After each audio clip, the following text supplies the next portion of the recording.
wind howls.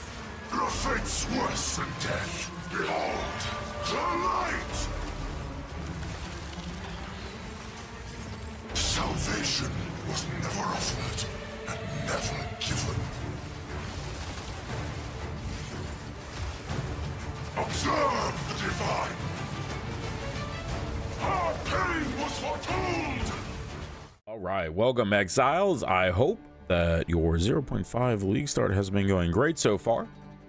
I have been having a lot of fun myself. It's been an amazing league. Really been enjoying it. And I want to take a moment and share my league start, which was a spirit walking twister build. And this build did really good. Obviously, we're HCSSF. Build did really good for us. Took us all the way to the end game. Did all the new pinnacle content, new arbiter of ash, obviously, arbiter of divinity. So really good stuff. Has amazing clear. It's a lot of fun to play too. I really enjoy just watching the twisters kind of fly around the screen and kill everything. There are some boss fights that can be a little bit of pain. Bodok, I am looking at you.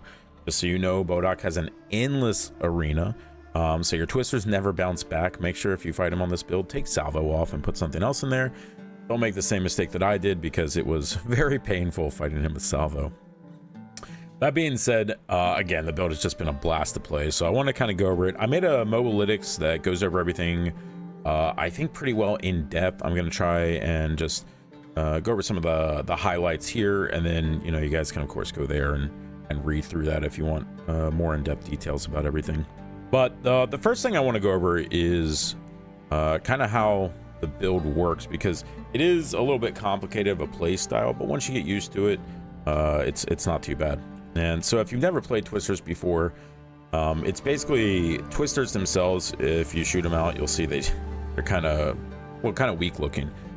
They go in 3 different stages, and you can ramp them up by using Whirling Slash.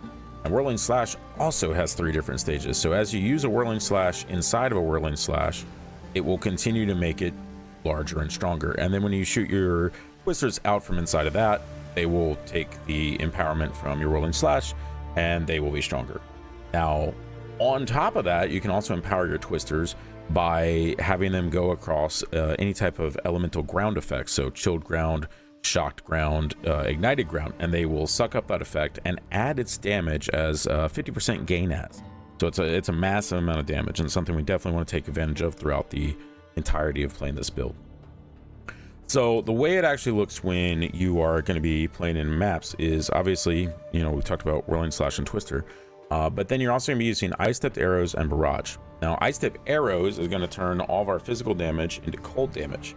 This helps us obviously with chilling things and freezing things, but it's going to give us out the gate. It's going to give us Frost Nexus very early, which is a way that we're going to be able to achieve chilled ground in Act 2, and that's going to feel really good for the build. Barrage is going to give us, it's going to empower our next projectile attack to shoot out a massive amount more projectiles. Now, we're also going to be using an empower from our Ascendancy, which is called Primal Bounty, and this does the same thing basically on its own terms, while also adding projectile speed. It gives us more projectiles. It's also an empowerment. By speccing into the second version, the Maka's Gift, we're going to be able to use 3 feathers at once, and we gain them faster, so we shoot out even more twisters. Basically, in the end, it's going to look something kind of like this. You'll do your 3 Whirling Slashes, you'll use Ice Tipped Arrows and Barrage, and you'll do a dodge roll, and you'll shoot your twisters out. Now, generally, when you're playing it, it's going to feel a little smoother than that, because as you'll see, Ice Tipped Arrows last for quite a while. Barrage, much quicker as far as how long you have to use it. The cooldown is much faster. Generally, you're going to have Ice Tipped Arrows up pretty much all the time. And the same with your dodge roll empowerment. That's these primal owl feathers. So with the primal owl feathers, as you dodge roll, they're consumed, and they'll give you more projectiles and make them extremely fast, as you can see. So if we use it all together, we'll do our little dodge roll, a couple Whirling Slashes, Frost Tip, Barrage, and then it looks something like that. And then we can just kind of continue going with that, Barrage, and throw out some more. And so that's basically what it's going to look like as you're running around. And what I like to do is after I do shoot my Barrage, I pretty much always do a dodge roll out, just because it keeps my empowerment going. So it turns into a quick little DPS cycle that you can do. All right, so as far as the skill gems themselves go, there's a lot going on here, as you can see. And again, it's all in the mobalytics, so you can go over it in depth. But basically what we're going to be doing is with our Wild Protector, which is from our Ascendancy, we're going to be trying to make him as strong as possible for loyalty, so he can take a lot of damage. And then he's going to have Rage and Magnified Area, just so he has a little better damage. He also does a AoE Intimidate, so it does add to our damage a little bit. Ice Tipped Arrows isn't up, I believe. And then for the Stampede that you get, which is the deer that jump out, we're just doing Magnified Area on that with exposure. And then I was experimenting with the Frost Nexus. This wasn't working, so you don't need to use this. As you can see on Primal Bounty, really nothing works here. I'm not sure why, but there are just no gems that are helpful here. If we go down here to our bread and butter, which is going to be Whirling Slash, Twister, Ice Tip Arrows, and Barrage. So on Whirling Slash, we're trying to go as fast as possible. Rapid attacks plus Rage 3. Rage 3 gives us more attack speed when we do not have Rage. It's a pretty good trade-off. When we have Rage, we're going to do more damage. When we don't have Rage, we're going to be able to put Whirling Slashes up faster. I like Magnified Area too, because it helps you just stay inside the Whirling Slash, because if you leave it, it explodes and you won't be able to cast your Twisters out of it. And then I like Culling Strike on here because we are going to be using level 1 Whirling Slash so that we don't delete our mana. Culling Strike makes it to where if they're in culling range, it still kills them. And then Blazing Critical, this is just a little extra. If you end up getting a crit hit on someone, it's just going to give you attacks gain as extra fire damage 15%, and it works for all of your attacks. So it doesn't proc all the time, but when it does, it's helpful. For Twisters, what I prefer to use, I like Salvo, and that does fire them in random directions, but it gives you seals, and the seals give you more projectiles. And then I like to use Projectile Acceleration 3, which gives you damage for your acceleration, also gives you more projectile speed. And then Prolonged Duration 2, so that your Twisters will stay out on the screen longer, they can hit more stuff. Then we add Elemental Armament on there for damage, and Long Shot 2 for damage. So for Ice Tipped Arrows, with Ice Tipped Arrows, you're going to get Ice Fragments. So when you're using your Twisters, you're just going to get Ice Fragments everywhere as you're going. So we like to use Concentrate Area. It groups those together and they do more damage. And then Short Fuse, so they explode faster. And then we're using Cold Attunement on there, just some more cold damage. And I was experimenting with Profanity, which gives you it gives you damage gained as Chaos for each corpse consumed. As you're going through, it just automatically consumes corpses. On Barrage, we're going to be running Cooldown Recovery 2 so that we can keep it up longer. I like Prolonged Duration. It gives us just a little bit more window on which to use our Twisters before Barrage turns off, because sometimes on bosses the timing can be a little off depending on how long it takes them to become actually damageable. And then we use Perpetual Charge, so there's just a chance not to remove your charges. And then Heightened Charges, which just gives you a chance for the effect of them to be doubled, so more Twisters. These all need to be set to the proper weapon set, and this is very important. The way this build plays is we do use an extremely fast spear in our secondary weapon slot. All that matters on this spear is as fast as we can get it. That's so that Whirling Slash goes as fast as possible. So we will have Whirling Slash on weapon slot 2, and everything else other than your buffs, obviously, need to be on weapon slot 1, including, Ice Tip Arrows, because the ice fragments off of this, they do have damage to them. And if we use that on weapon slot 2, you will see that that damage goes from 6,000 to 600. So make sure that you have those on the correct weapon slot. It is very important.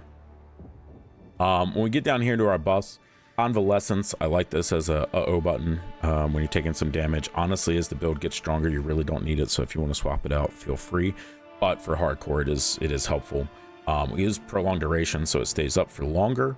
Second Wind, so that we can use it twice if we're in a really desperate fight. Generally, if I have to use Convalescence, I find that it's a fight that I may need to use it twice versus having to use it more often. So it's generally I use it less often, but when I do have to use it, maybe I have to use it twice because it's a bit of a nail biter. And then Cooldown Recovery just gets it back faster for us.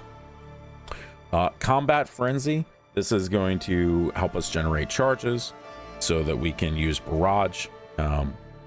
It's just generate charges when you freeze, electrocute, or pin. We're going to be freezing things. So we're using charge perfusion in there. We can get extra charges going off of it, including a random one. And then I just have cool-headed and strong-hearted on here. We have a lot of spirit with this build because we're using a scepter. So, you know, change this as you feel the need, but I ran out of slots, so I just had to put spirits somewhere. Wind Dancer and Ghost Dance are going to be really good defensive layers for us. Wind Dancer is just going to give us more evasion. For that one, I like to put Blind, and I put Maim on this one. Basically, when we take damage, it does a little AoE explosion.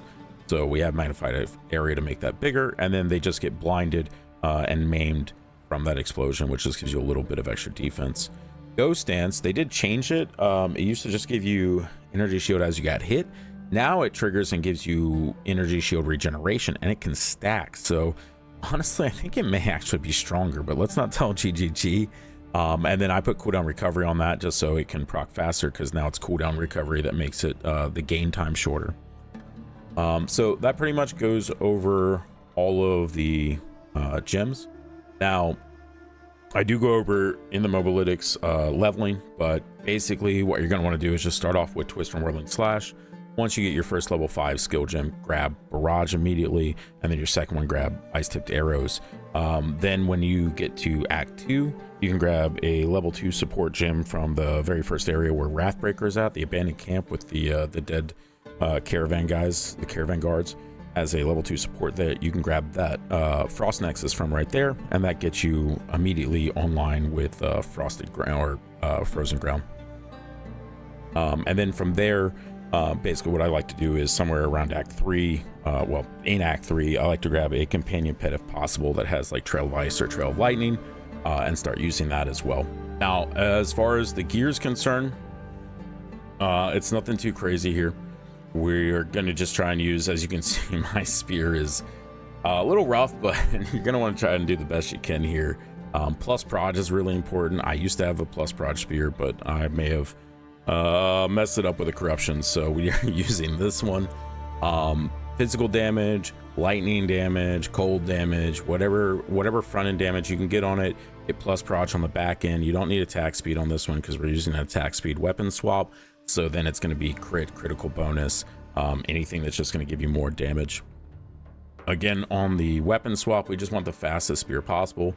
What I did was I grabbed the wing spear. I had a few extra because I was trying to use a chance orb to get a sky sliver, which is a very fast unique spear you can get. I could not get one, so I just used one of my essences, my attack speed essences on here. Gave it a really high, 25% attack speed, and now it has a 2.13 attack rate. For your scepter, I mainly just try to make sure we have good spirit on there, and then anything, if you can get anything that gives your companions or your allies in your presence some defense, these guys are going to be soaking up a lot of damage for you with loyalty. So it is super important to try and get them as tanky as possible, so they're not just constantly dead and not doing anything. And we have our companion. Now we're going to get our trail of ice or lightning like Act 3 with our companions, so that's where we'll start with him, and we'll kind of use him throughout just for loyalty. Mine right now has energy shield aura with trail of lightning. Obviously, once you get like your barracks pass, or if you get a taming ring, you're not really going to need the trail anymore, so you can try and get maybe haste or some type of damage aura or something of that nature, but you're still going to want the companion just for survivability. We're going to be running loyalty in that, and then last gasp, Meat Shield, and Elemental Army. These are just all to keep him alive as long as possible, so he's taking damage for you. The chest piece, I went with a hybrid on this build. You can do whatever feels best for you. We have about 50% evasion right now, and just shy of 5,500 energy shield, 1,800 life, so we're pretty tanky. All res is capped, and we're over capped, so we can do elemental weakness maps and stuff like that. Gloves, boots, same, just went full energy shield on those.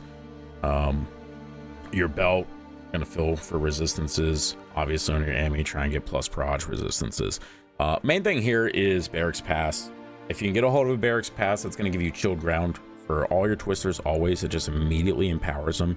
It is very strong, and once you get this, you won't really have to worry about any other ground empowerments. Now again, prior to this, we're gonna use Frost Nexus starting Act 2. In Act 3, we're gonna get our minion or our companion, who's gonna have a trail of either ice or lightning preferably. And then once we get our last ascendancy, we get the stags that jump forth, and they actually on their fourth leap will leave shock ground. So until you get this between your companion leaving a trail and the stags leaving shock ground, you'll pretty much have empowerment most of the time on your twisters anyway. But obviously once you get barracks, it's much better. And then the ultimate goal here would be to get the taming, and that will boost your twisters with all 3 ground effects. Obviously I don't have one, but if you're lucky enough to get one, it will feel great. For your ascension, pretty easy here. We want to go primal bounty right out the gate. That's going to give us a massive amount of power for our twisters. Our second ascendancy, get Maka's gift. Again, another massive amount of power on our twisters. After that, I prefer to grab Wild Protectors so I can get loyalty on there and get some defense.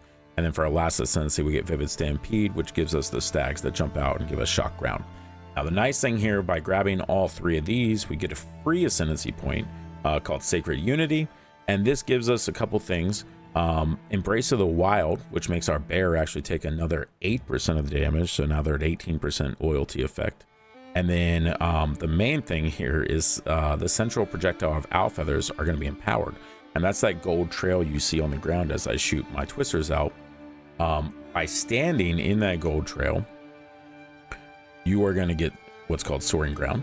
And that will give you 30% increased evasion, 40% increased damage as long as you're on full life, and Onslaught, which is 20% skill speed, 10% move speed. Very, very strong. So there's going to be a lot of it out there because of how fast your twisters go. It's not too hard to just accidentally stand in it. So yeah, that's what we're going to do for ascendancies. As far as leveling goes, what I like to do is I like to start by coming out this way and grabbing these attack damage nodes, going down here into Primal Instinct. And then from Primal Instinct, I usually grab like these 2 nodes, since out the gate we're going to be hitting a lot of, hitting a lot of people with Whirling Slash. You might not do as much once you're, later in the game, where you're shooting twisters off more of a distance, but out the gate you will be using this. From there, I like to actually go up on this side, work my way over here, put 2 points here, and then once I get my 2 points here, this is where I like to start using my weapon swap points. Weapons set 1, I like for attack damage, weapon set 2 for speed. Again, we're gonna have a super fast spear for Whirling Slash. So I usually go here, grab these 2, and then from here I'll grab Subterfuge. At this point I try to make sure I have a really good ES helmet, so I'm getting a lot of evasion off of that. And then after that I usually build up into my defenses, because we are playing hardcore, so we go over here, build defenses. Again, you're gonna see a lot of weapon swap tech here. Not tech so much, but just actually utilizing weapon swap points. You'll see it in a few different places. The red line, which it's kind of difficult to see, but this is the quote-unquote red line for weapon set 1, and the green line for weapon set 2. But generally I like to come up here, get my defense, and then once I have that, around this time I'm going to do a respec, where I'm going to stop using this side, and then I'm going to pull all these points out, go around on this side of the tree, and go up this way instead. Now I like to come down here and kind of make a bit of a triangle, but then use your weapon slot 1 points to go down here and grab these good projectile nodes. After that, I generally build over on this side, grab a few more defense nodes, and then the last place I go is down in this part of the tree. The Mobalytics guide does go over it a little more in depth. So I think that's pretty much everything. I'm sure I may have missed something. Again, I direct you again to the guide on Mobalytics. I tried to do as much as I could for just going over the leveling process and affixes and everything like that for gear. So if you have any questions, check there. If you still can't figure it out, check me out on Twitch. We're live every day, 8 a.m. PST, 7 days a week. So just come in, feel free to ask questions. I will be happy to answer it. So thank you guys so much for checking out the build. Please hit that like and subscribe button. It means a lot. We're trying to grow on YouTube as much as we can and get builds out to people. I know there's not a lot of hardcore solo self-found builds out there, but we're trying to get some out there for you guys. So yeah, anything you guys can do to help is much appreciated. Good luck with 0.5. I hope you guys are enjoying as much as I am, and hope you guys get some amazing drops. We'll see you out there, Exiles. Face your fear.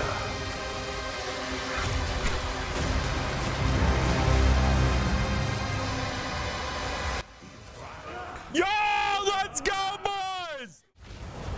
Concede to fate.